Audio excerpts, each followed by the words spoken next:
I invite you to be seated.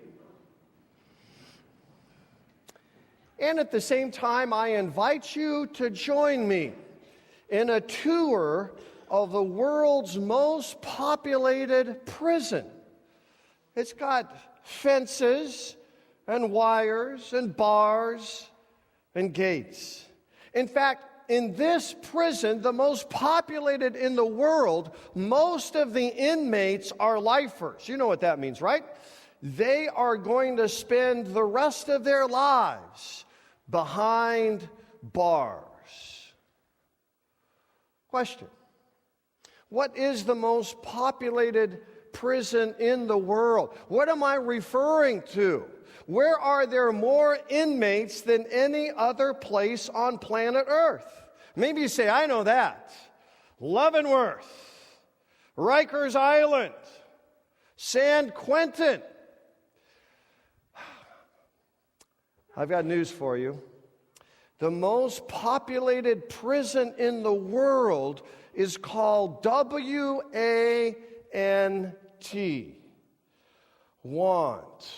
Want. I want bigger and faster and newer and nicer. I want. You know what it feels like to be behind those prison doors, don't you? This is how we talk most of the time. Just one will do, right? One new car, that's all I want.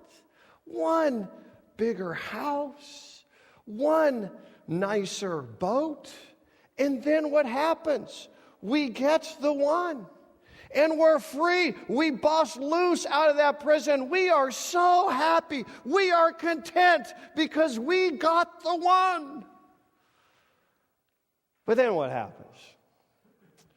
The new becomes old. The big becomes small. The sizzle loses its fizzle. And pretty soon we begin to say again every day, I want.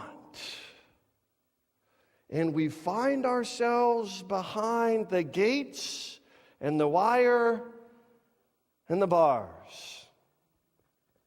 Many of you know we're in this sermon series in the month of November called Possessions and Parables. We're looking at these 3 parables about possessions, all in the Gospel of Luke. Today's parable is the parable of the shrewd manager from Luke chapter 16. That's a strange parable, right? One of the strangest stories Jesus ever tells. It's shocking. It's unsettling. It's confusing. But this much is sure. Jesus addresses this parable. There's the master on the left and the shrewd manager on the right. Jesus addresses this parable to people who are behind those bars, folks that are in prison, captive. They're lifers. How do we know? Because of the context of this parable. In Luke chapter 16, verse 14, Jesus tells us who he's directing the parable of the shrewd manager toward. The Pharisees, right? The people in the black hat, right? The bad guys. The Pharisees who were lovers of money heard all these things. And they what? They sneered. They ridiculed Jesus. We know time after time that the Bible teaches us to love people and use money, right?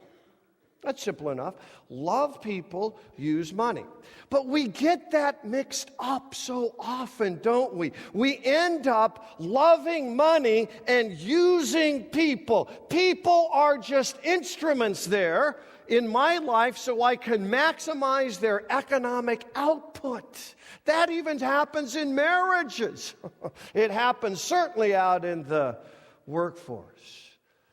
There's a part to all of us, be honest, where we love money and we use people. That's an ugly way to live, isn't it? Now, don't misunderstand me. There's nothing wrong with making money. You with me here? A lot of you are making money. That's great. That's fantastic. We're happy for you. The Bible says to live a life of making money. Nothing wrong with that at all. But you know there's a fine line between making money and loving money. Once I start loving money, then I will break any commandment to get more money. I will do significant harm to my marriage, my children, my health, just to get more. I will become a miser in church, and I will do whatever it takes because I live in the prison of want. I have this insatiable desire to want bigger and better and nicer and newer. And Jesus says that is a recipe for certain disaster. So he tells us a parable about the only way to save our souls from becoming lovers of money. And what would that key be? What is the key that unlocks your prison bars? It would be mercy. Mercy. Remember what I told the children? Mercy is getting love when you don't deserve it. And mercy is not only what you and I need. Mercy is the interpretive clue to this very confusing parable. Both the master and the manager were full of mercy.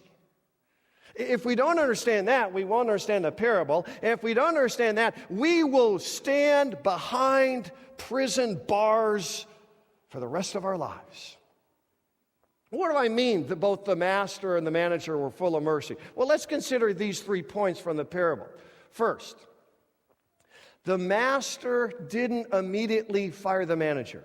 Right? As you read that with Vicar Oswald, you notice he didn't get fired on the spot. In fact, very important verse, close reading of the text, in chapter 16, verse 14, the manager says, when I lose my job, he hasn't lost it yet. That's called mercy. The manager then in turn goes and lowers the bill for both debtors, 800 gallons to 400 and 1,000 bushels to 800 bushels. That's pretty cool, right?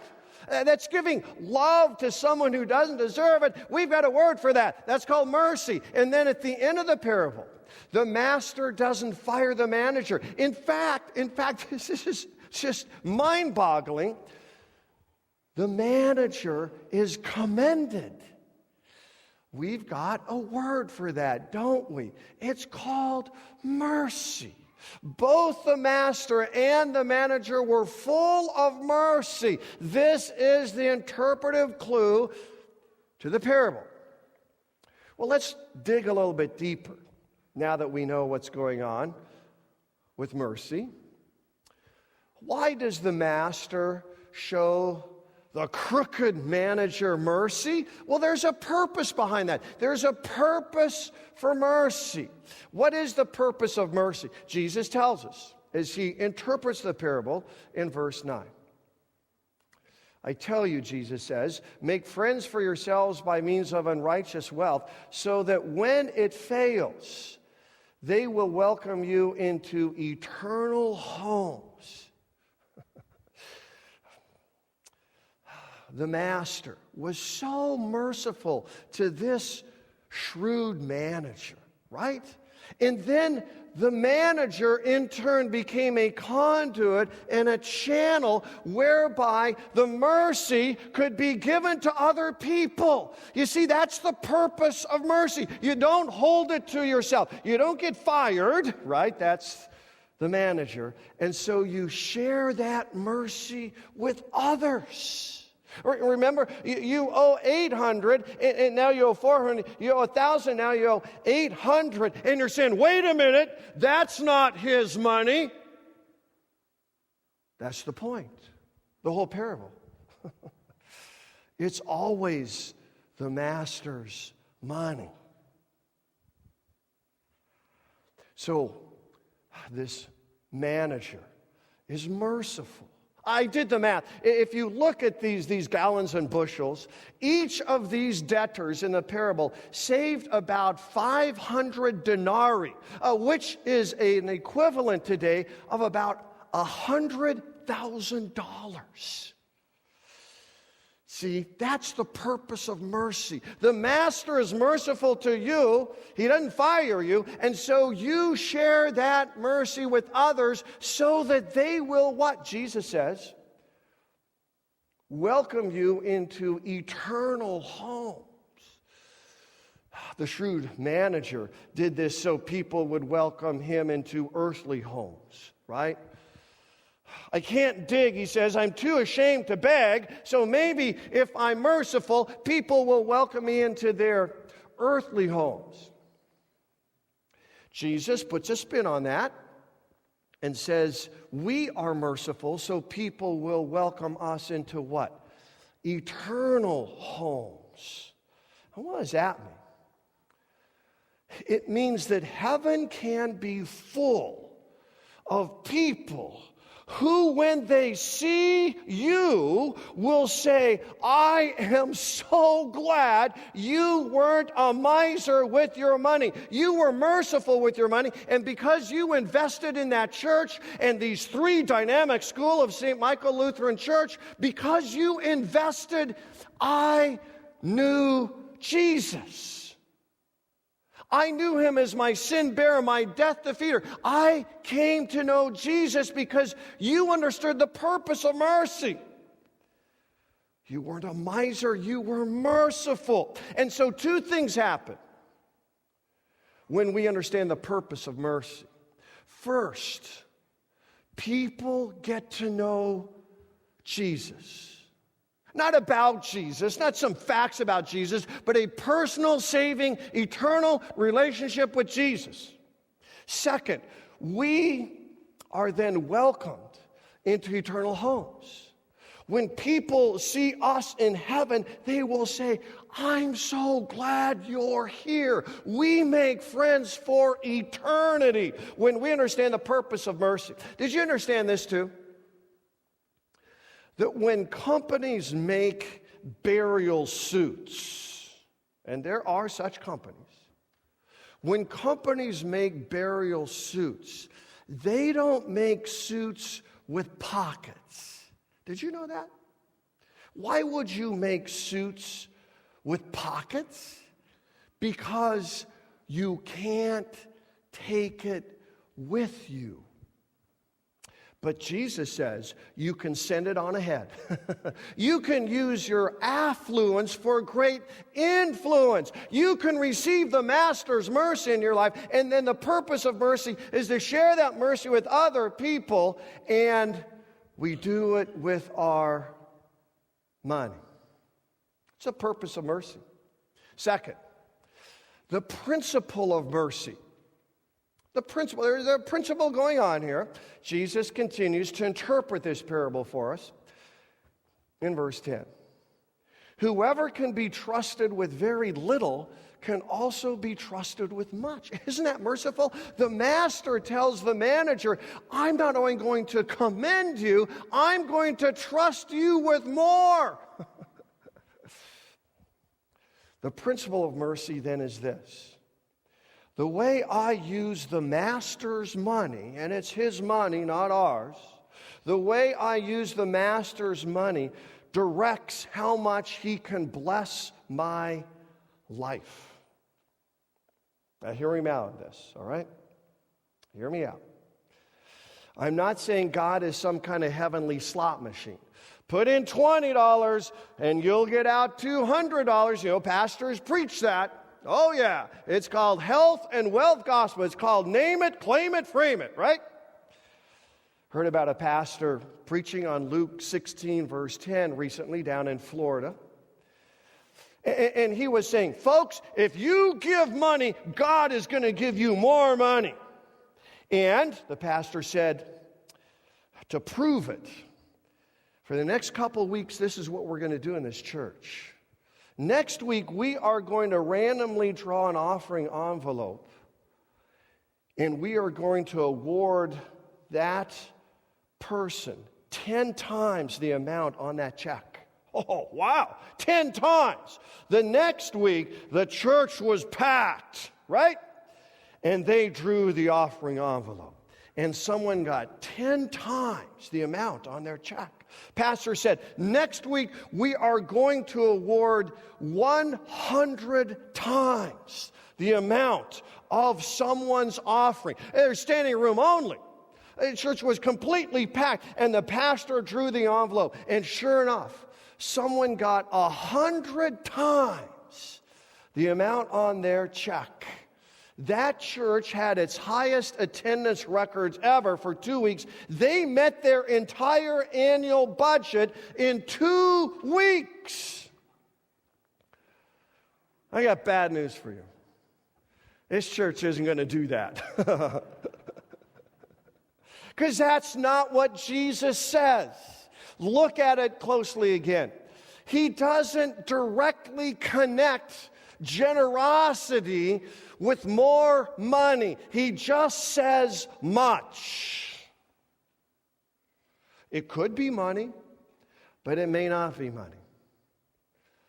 The principle of mercy is this: the way I use money directly impacts the spiritual depth of my life. The Bible teaches that over and over again.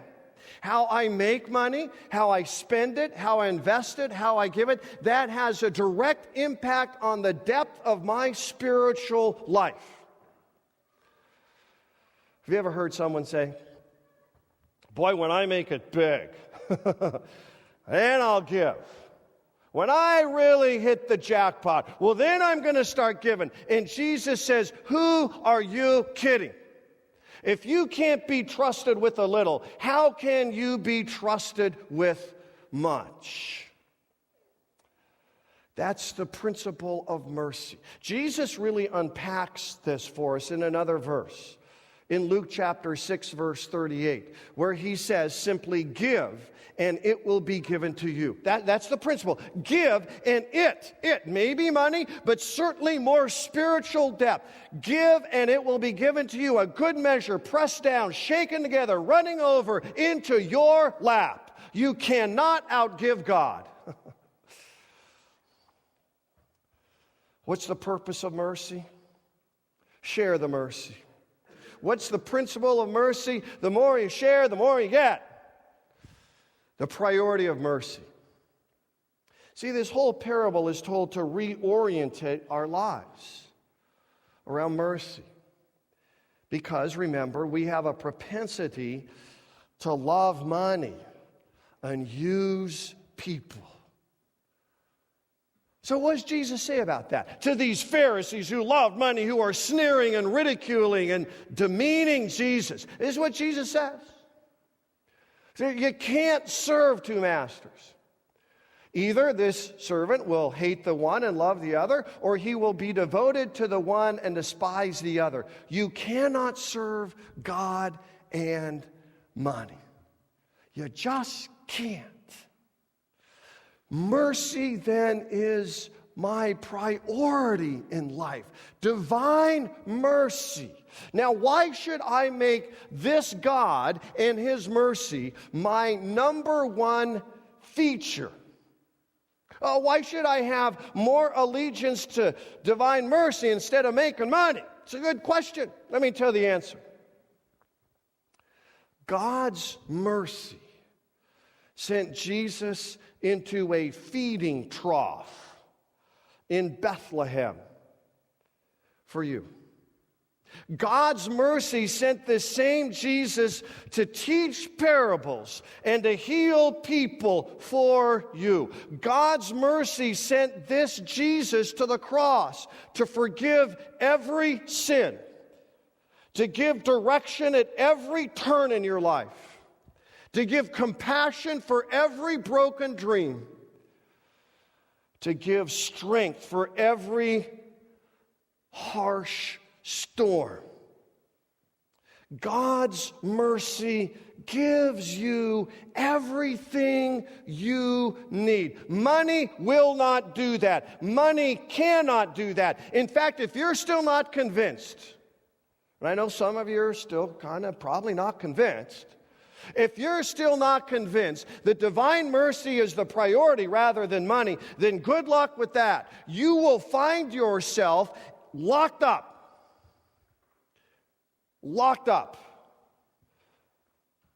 in a lifelong prison called want. I was thinking about this parable a whole lot, trust me, the last few weeks. And I thought, you know what? I think I can summarize the parable of the shrewd manager in 9 words. I think I can do this.